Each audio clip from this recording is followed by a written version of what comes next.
Masters, అందరికీ నమస్కారము. మనము జీవిత ధ్యేయం బుక్ నుంచి రోజు కొద్దిగా తెలుసుకుంటున్నాం కదా. ఈరోజు మరి కొద్దిగా తెలుసుకుందాం. ముందుగా బ్రహ్మర్షి పితామహ దంపతులకు నమస్సుమాంజలులు. ఇంతవరకు మనము జేకే భారవి అడిగిన ప్రశ్నలకు పత్రిసారి ఇచ్చిన సమాధానాలు తెలుసుకుంటున్నాం కదా. ఈరోజు మరికొన్ని ప్రశ్నలకు సమాధానాలు తెలుసుకుందాం.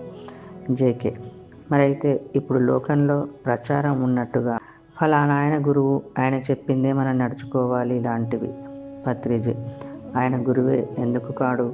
ఆయన గురువు, ఆయన దగ్గర గురి ఉంది కనుక ఆయన గురువు కాకుండా ఎలా ఉంటాడు? జేకే, చాలా అద్భుతం సార్.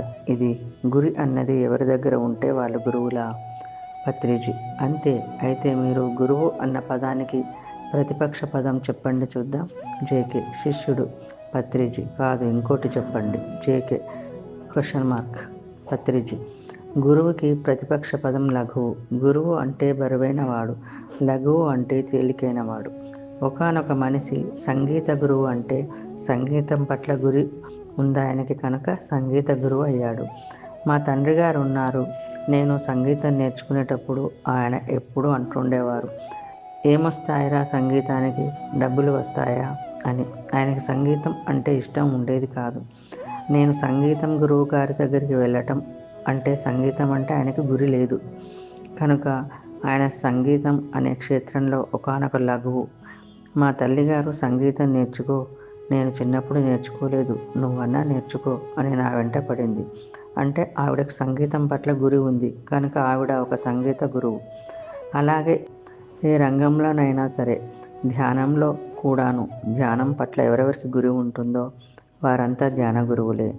కృష్ణుడికి ధ్యానం పట్ల గురి ఉంది కనుక ఆయన ఒక ధ్యాన గురువు. ఏ విధంగా గురువు? గురి ఉన్నవాడు కనుక గురువు. జేకే, ఎంతమందికి అర్థమవుతుందో కానీ మీరు చెప్పేది చాలా క్రొత్త సిద్ధాంతం స్వామీజీ. పత్రిజీ, ఇది చాలా పాత సిద్ధాంతమే. జేకే, గురుర్ బ్రహ్మ గురుర్ విష్ణు గురుదేవో. పత్రిజీ, గురు బ్రహ్మ అంటే గురియే బ్రహ్మ అని అర్థం. అంటే మన శ్రద్ధ అన్నదే అన్నింటికీ జన్మనిచ్చేది. ఈ గురే మన యొక్క విద్యను పుట్టించేది. గురుర్ విష్ణు అంటే గురియే ఆ స్థితిని పొడిగించేది. ఆ గురి తీసివేస్తే ఆ స్థితి విలువ కోల్పోతుంది. ఆ గురి అనేది సాక్షాత్తు పరబ్రహ్మ. పరబ్రహ్మను చూపించేది కూడా ఈ గురి అన్నదే. ఆ గురి, ఆ శ్వాస మీద ధ్యాస అన్నది లేకపోతే శరీరం ఉంటుంది కానీ పరబ్రహ్మ అనుభవం ఉండదు. ఎక్కడ గురి ఉంటుందో అక్కడే శాస్త్రం ఉంటుంది, విద్య ఉంటుంది. గురుదేవో అంటే ఆ గురే మనలను పై దేవలోకాలకు తీసుకువెళ్తుంది. గురు సాక్షాత్ పరబ్రహ్మ. మూల సత్యం అంటేనే గురి. మూల చైతన్యమే గురి స్వరూపంగా కలిగి ఉంది కనుక అలాంటి గురువుకు నమస్కారం, అంటే ఆ శ్రద్ధకు నమస్కారం. జేకే, వేదంలో మాతృదేవో భవ, పితృదేవో భవ, ఆచార్య దేవో భవ అని చెప్తారు కదా. ఆచార్యుడు అంటే గురేనా, అది వేరేనా? పత్రిజీ, ఆచార్యుడు అంటే యహ యాచినోతి ఆచరతి ఆచారయతి చ సహ ఆచార్య. ఎవరైతే జ్ఞానాన్ని యాచిస్తారో, ఆచరిస్తారో, ఆచరింపచేస్తారో వారు ఆచార్యులు.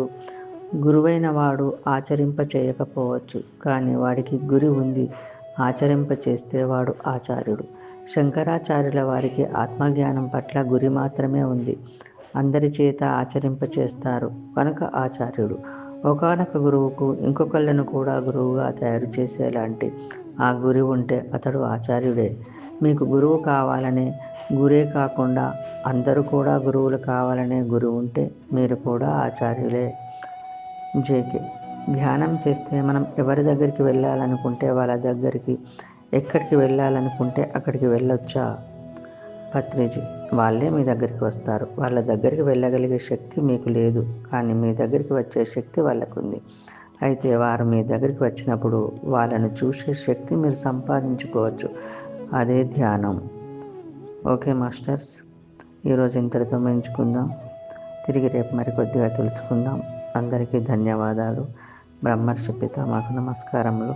మనమందరము ధ్యానము, స్వాధ్యాయము, సజ్జన సాంగత్యము, శాకాహారము పాటిద్దాం, స్ప్రెడ్ చేద్దాం.